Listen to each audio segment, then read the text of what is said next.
Armstrong, and welcome to Alexander Armstrong's Big Ask, the show in which I not only ask my guests for their answers, I ask them for the very questions, too. This show doubles as a handy storage box for fascinating facts, such as the tallest tree ever was an Australian eucalyptus which grew to 435 feet tall. The same tree holds another record. It's the home of the most shit-scared koala. Going on the show tonight, I have three comedy stars whose work I have always admired from afar. I really must push the sofa closer to the TV. Please welcome Clive Anderson, Rebecca Front and Mark Steele. Lovely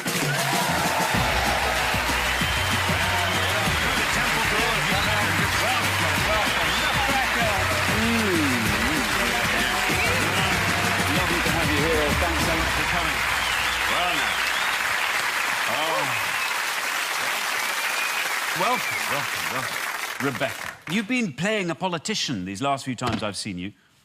You're thumping the dispatch box. Well, there we are. I've been enjoying you very, very much in the thick of it. Have you been enjoying it? I have rather. Good, thank you. Clive. I keep reading about sort of ex-politicians who are friends of yours. You've never been tempted to get in the thick of it? No, I'm sorry, I'm tempted to be in the thick of it. I auditioned for your role, but I wanted somebody more feminine and better at acting. That Pointless is very good, isn't it? That's a great programme. Thank you, yeah. Yeah, Richard's very good at it. He is very good. Yes. Yeah, he is. He makes it. He makes it. He makes it for me. I love him. And the contestants are all good sorts, aren't they? Good. Really and the format's very good. Anybody really could present. Oh, yeah, well... I love it. Yeah, he does make it. Now, Mark, you've become a bit of an expert on useless facts about British places. Yeah, I do the show on the radio called Mark Steele's in Town, where I go to sort of towns and just try and find out as much about it as I can and do a show about the town to the people there. I was in Skipton and the audience was calling all sorts of things out, and I noticed that there was a town around the corner called Keighley, and I said, oh, is that the rival town then, Keighley?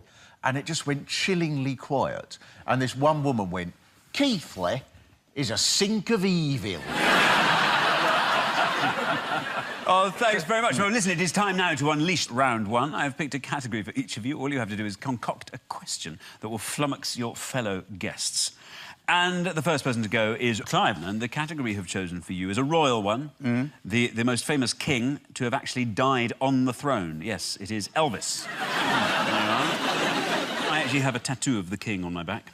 It was not Elvis, it's the chess piece. But, You just sit on a chess piece and it embedded itself in your buttock. not my bum. Oh, sorry, what did you say it was? I said on my back. Oh, I heard backside. I don't know. I see, there we are. This is the sort of conversation I expect to hear when I'm 93 in a home.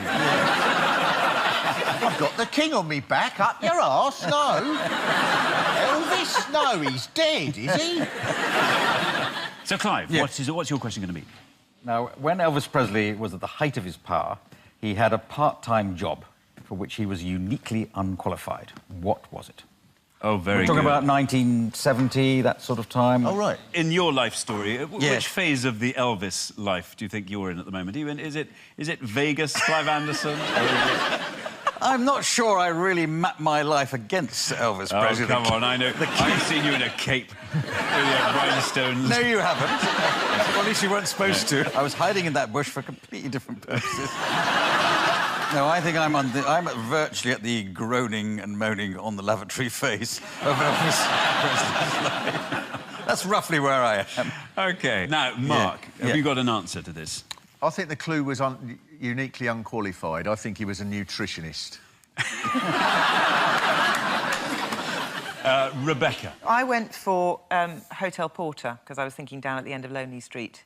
He might have been, you know. Yeah. Well, I suppose it was called Heartbreak Hotel. You think, oh, and where else there's an Elvis theme? Blimey, the man taking my bags. He looks just like an old fat Elvis. That's... Oh, sorry, that was you, Elvis. Clive, really? Are either of these two right? No, the real answer is even more surprising and sort of bizarre. He was... he volunteered to be an FBI agent. He wasn't particularly well qualified because to be an FBI agent would be a bit undercover, I suppose.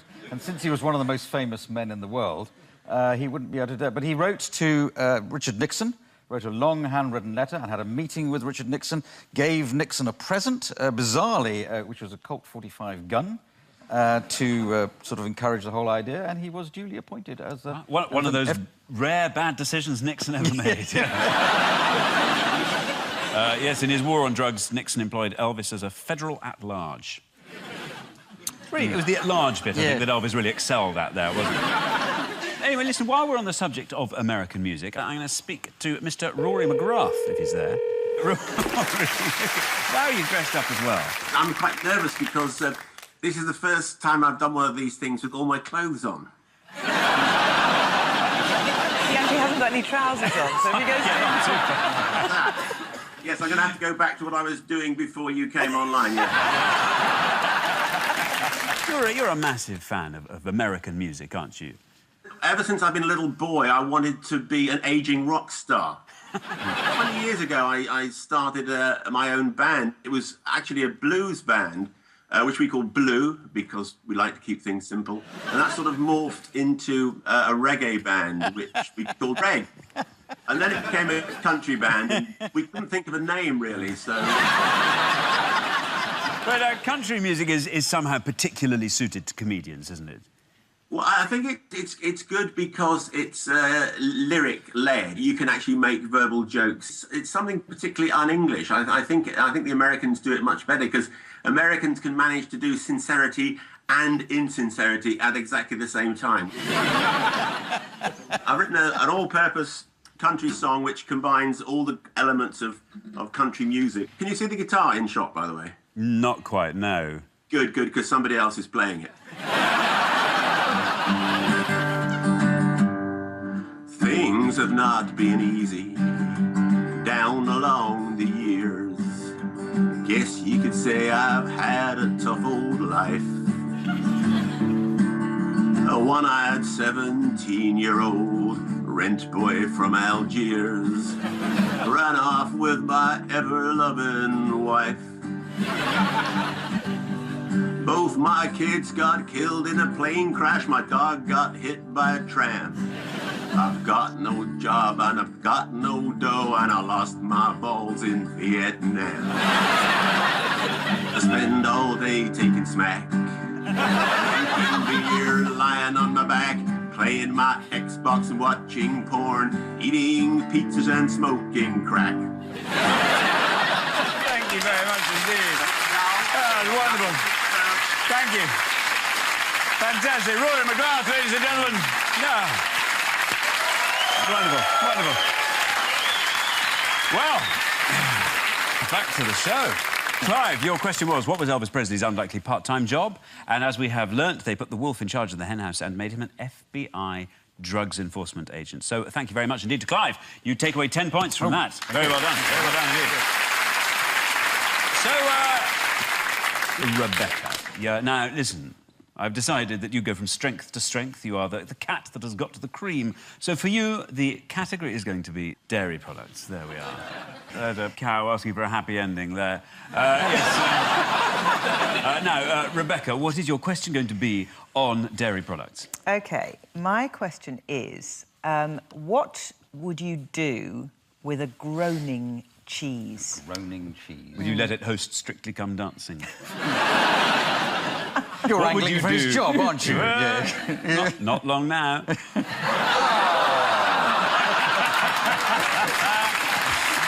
we are. So then, what would you do with a groaning cheese? Well, Clive and Mark, to your tablets. We've got to... There you are. I know. It's so much better than a piece of paper and a pencil, isn't it? Do you like a good pungent cheese, Rebecca? Yes, I do. Yeah, good. Yes, good. I do. How are you with smelly things? Are you? You old charmer. Well, Rebecca's question was, what would you do with a groaning cheese? Clive. Well, in my experience on quiz shows, cheese it's always about the maggots in the cheese that you're supposed to eat. So my answer is eat the maggots to stop it groaning. I reckon the maggots are making the groaning noise. Right. Maggots groan? Well, if they all get together and make a lot of noise... You know that's... As a groan. Maggots would you have to get to hear... You're confusing a moan and a groan there. Oh. That's a moan. A groan is... Yes, so, Mark. I think you ride it down a hill. In a carnival. Ride it in a carnival.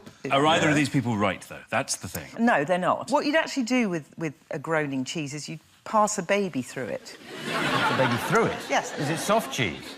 Well, you'd have to No, do you it. have to eat the cheese first. So it's the rind that's the crucial bit.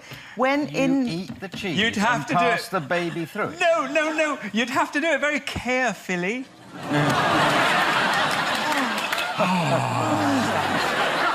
Vonda, do you... Can you, relax?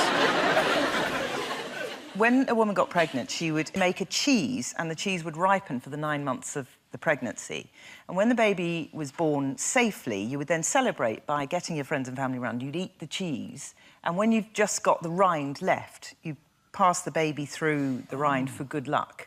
Oh, that's much better. When you said you ate the cheese, then you passed the baby through it, I had a horrid image. I didn't work out how that would work. That was By the soft cheese. Yeah. Yeah, it's Why is it groaning, though? Why is it... I don't well, understand why the because cheese is groaning groaning. used to be the word for labour pains. So you've got to get rid of half your possessions, paint the spare room, and then you've got to make a bloody cheese. One theory for the origin of the name groaning is that it's thought to be a reference to the sound of a woman giving birth. So they're going to call it "Don't you ever come near me again, you bastard cheese." I imagine. Rebecca's question was, what would you do with a groaning cheese? And the answer was, pass a baby through it. So, yes, 10 points to Rebecca. Nobody got your answer. Very well done. Very well done indeed. Now, Mark, you are next. And for you, I have chosen changing the world as the topic. Might as well talk about it, because we'll never actually do it. What is your question going to be? In America, there was an inventor by the name of Samuel Clemens, who was not particularly well known as an inventor, but he did invent one thing in his inventing career which has changed life for women ever since, to the extent that probably every woman at some point has used his invention. That's the question. Wow. That is the So, question. what, who was Samuel Clemens and what did he invent? Ah. Mark, do you ever dabble in inventing? Do you ever have you got something you would take to the Dragons if you were summoned tomorrow? I always think, do you know the television I would love to invent if I was on Dragon's Den? It would be one where you could turn it on and off with a switch that said on and off. Equally, I had a mobile phone and I was talking to someone on it and then it suddenly went dead and I thought, what's the matter with it? And I looked and it's come up mute. And I think, what genius invented a mute option on a phone? I thought, what a mute phone? I'm just talking to a carrot, it's mute!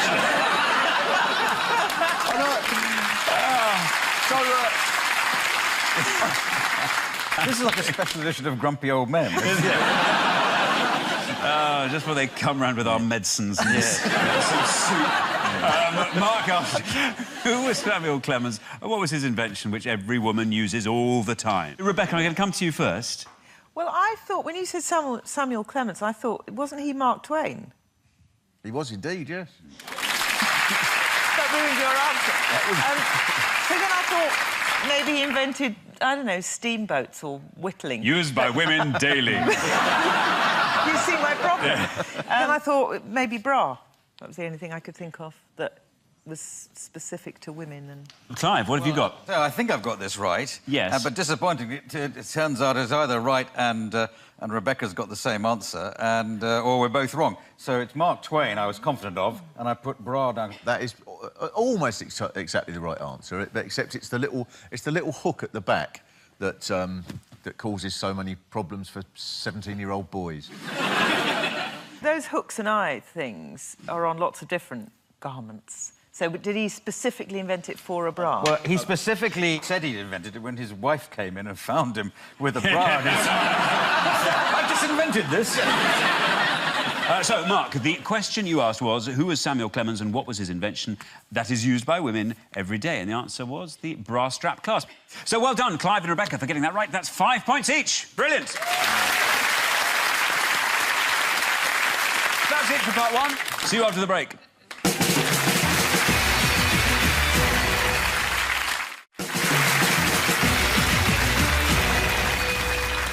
Welcome back. In 1836, the Mexican general Santa Anna held an elaborate state funeral for his amputated leg. According to accounts, it was a shallow grave, just 1 foot underground.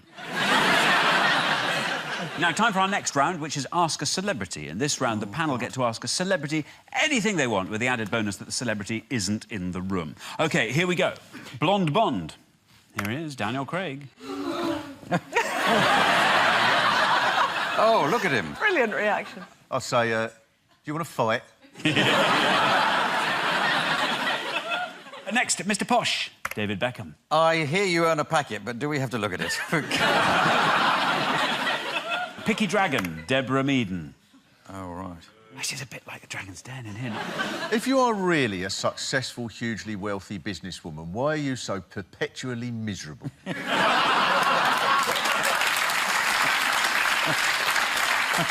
She's actually really nice. Maybe she's like a politician. I've heard that. She's actually Apparently she is. lovely. Yeah. I've been on Question Time a couple of times. It is quite a peculiar thing when you realise how friendly they are. It is disarming. I was next to David Willits, the Conservative MP, who's not someone whose views I'm going to agree with, really. And just beforehand, he sort of leant over and he said, now, the main thing is not to be nervous. Whatever you do, don't be nervous. Just sort of get stuck in and get cracking and it'll all be fine. During the programme, I went mad at him, sort of absolutely went into this big rant at him. And then, as it was ending, and the signature tune was coming over, he leant over to me and he said, I told you you'd be fine if you just got stuck in. That was marvellous. I said, look, I was just screaming at you. He said, yes, that's the spirit. Jolly well done. He said, no, I think we jolly well deserve a drink after all that hard work. You can't help liking him then, can you? So you've joined the Conservative Party now, have you? Next, bespectacled pin-up, Gareth Malone. Can I see your ID, Sonny? Yeah. I don't know who he is. Oh, he's the choir man. Oh, he's lovely. See, I'm trains people to over sing. 40, so Oh, I think OK. he's lovely. All women over 40 have to love Gareth Malone. All right. It's a law, actually. They passed a law. Next, novelty songsmith, Simon Cowell. Do you even like music? What if Britain doesn't have any talent? You've made so much money. You're so extraordinarily famous all over the world. When are you going to retire, you bastard?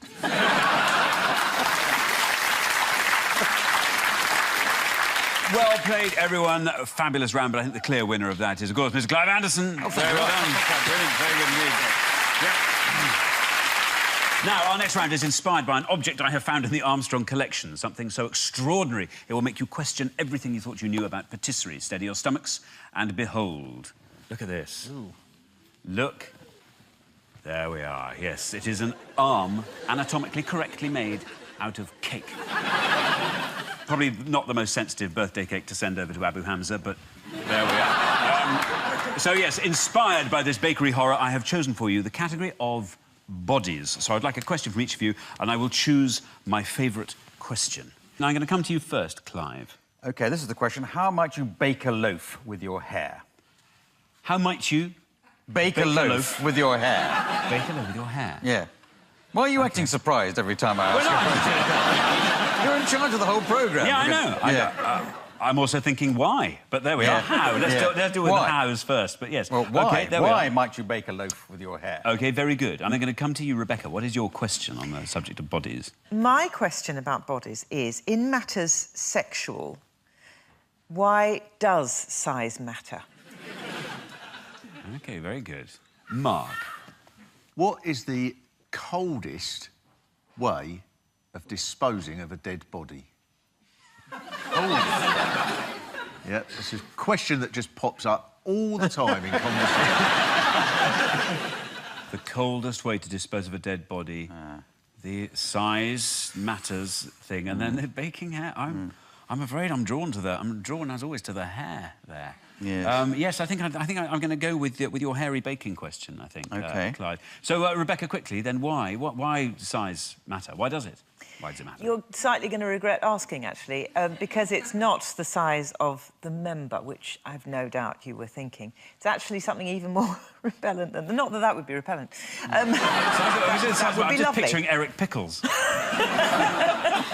Anyway, the size... And his cock. Yes. The size that matters in matters sexual is the distance between the genitals and the anus. The anogenital distance. And the reason it matters is because it dictates fertility, apparently. Do you know how when you ask a question like that, everyone's eyes go right up in the air? Your hands are on view. Not looking. Wow. But yeah, if you've got a short distance, it's the perineum, I think, is the area. Right. And if you've got a short That's a big theatre in London, isn't it? Yeah. I played it, I died there. If you've got a short distance between your, parts, apparently that can mean you're less fertile. And, of course, it's a nice sort of exterior way... Not nice, let's be honest, but it's a non-invasive way of finding out how fertile somebody is. So Sounds a bit couples that are invasive. trying... It is quite invasive. Somebody with a tape measure sticking their head. I call that invasive. a couple wants to try to have a baby, they could sort of bend over, tape measure and go, oh, that's why. That is brilliant.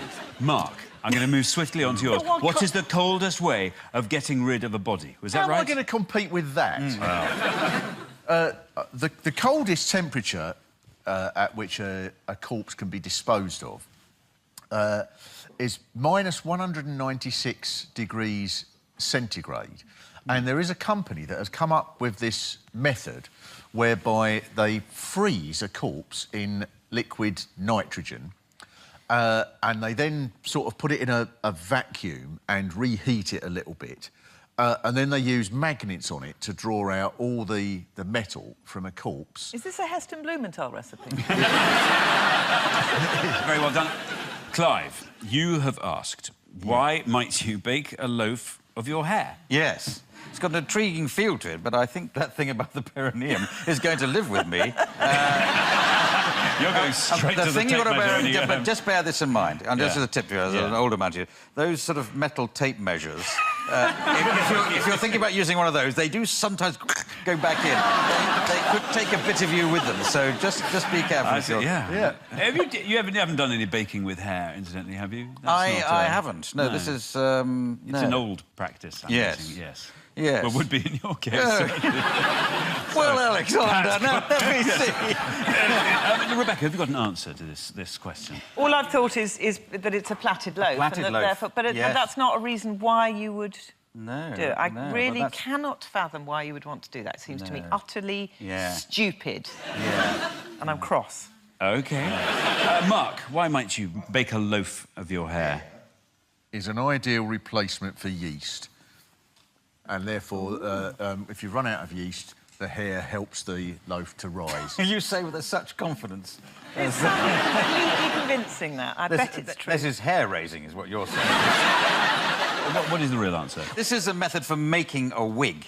And to make a wig, you used to bake it in a loaf. And what you do is you get your hanks of hair and wrap it round, it'd be like sort of china. Then you wet it and boil it. And then you put flour around it, and that's called a loaf. And then you cook that loaf. And when it's finished, you take it out, get the flour off, and as quickly as you can, because it should dry out when it's warm. And that was called baking a loaf of hair. OK. I used to be a barrister, and you wear a sort of wig when you're barristering. And I look at it every day, in fact, my barrister's wig. In fact, I use it as an oven glove. So, do you? At the end of that round, it's full marks to Clive for coming up with such a brilliant, follically challenging question. Fantastic. I thought I'd engage you in this. I think it's an area that we're... 10 points. Very, very well done indeed. Very well done. Well, it's time now for the final round, and prepare yourselves. I'm going to fire a stream of subjects at you, and I want you to fight back with relevant questions. And then people then have to answer relevantly. So a point for a question and a point. Buzz when you think of a question, and buzz if somebody knows the answer. And we start with words. Yes. Where does the word quiz come from? As in to mean a quiz, like we're sort of doing now. Don't know. It was a guy in Dublin said he would invent a word. In fact, the word quiz did sort of exist, but he'd invent a word and get it taken up. So he went around writing the word quiz up everywhere, bits of card everywhere, and everyone said, what's this? What's this mean? What's a quiz? So it became to mean quiz itself, the questioning process. Yes. Right, what is the French word to purr, as in a cat that purrs? Someone in the audience suggests it's meow. The brilliant thing is, it's just sort of, it illustrates the difference between the French language and our language, in a sense, because it's just so beautifully descriptive of what a cat actually does. A French cat. What is it? It's ronronné. Oh, that's Do it again. Le chat est content, oui. In German, it's probably cats and snoring. Discoveries. Yes. In 1948, a Swiss inventor, let's call him, discovered something by looking at his dog. What was it? Is it gramophones? You're just thinking... What might you see when you're looking at a dog? You come in for a walk in the countryside and you look at Oh, his yes, dog. a dryer, hand dryer. No, not a hand dryer. A dog dryer. No, not a dog dryer. No, he's got stuff attached to his Ticks. fur. Things, Mug. burrs attached to his fur. Oh, it's sticking. That's sticking. That's useful. Velcro. Velcro. Brilliant. You get- Very well done. Next one. Clowns. Oh. Oh. Do you know the name for a fear of clowns? Is it chlorophobia or something Very close. Coulrophobia. like that? What's the connection between clowns and a wookie hole? Well, not a wookie hole. Wookie hole. Your question. Wookie Hole where the witch lived. Well, it's a place. It's a place Yeah. called Place in Wookie Hole. Somerset. Yeah. Yeah. Don't know. There's a thing called Clowns International, and you can register your particular design of clown face. Oh, right. And the way they do it, or did it, was to put it on an egg. But there's a museum in Wookie Hole where you can see these, you know, Grimandi and Grimondi or whatever it was, and all these clowns. And if you've got one with a teardrop on that side, then people can't have that. So it's a clown Very good indeed. registration place. What's Krusty the Clown's real name? Oh. Is it not Mr. Krusty or Mr. Clown? No. Oh, I'm desperately trying to think what it is, but it's something... I think the rule of questions, you have to know the answer, otherwise... Yeah. It's like when Jeremy Paxson on University Challenge. Well, what was the first animal to be made out of... Yes. I don't know. Well, neither do I. Never mind. Phosphorus nitrate. Okay. Phosphorus nitrate was discovered by which prominent Belgian biochemist? Next one. Next one. Is this the quick fire round? Well, quick-ish, yes. Next, Italy. Clive. This is a trivia question, and it is about trivia. What does the word trivia mean? Where does it come from? It's from the Latin, so that's why it's an Italian question. Tri-via. What's a via? Street. Street. Three Three streets. streets meeting. Where three streets met is where people used to hang around and talk about... made small talk and talk about trivia. It's the water cooler. It is, essentially, the water cooler. Yeah. Exactly. There you are. Trivia. These Italians used to meet where three streets met, and they would stand Chat. around saying things like, who was the first Doctor Who's assistant? Yes. Well, that's it. That's the end of the round. Please power down. Feel free to discharge some fantastic questions, some fantastic-ish answers there. But I think there is a clear winner to our quickfire question round, and I'm going to call it Clive Anderson. Oh, well, thank Yes, you very much. there we are. Very well done. Better on this recording than I have done.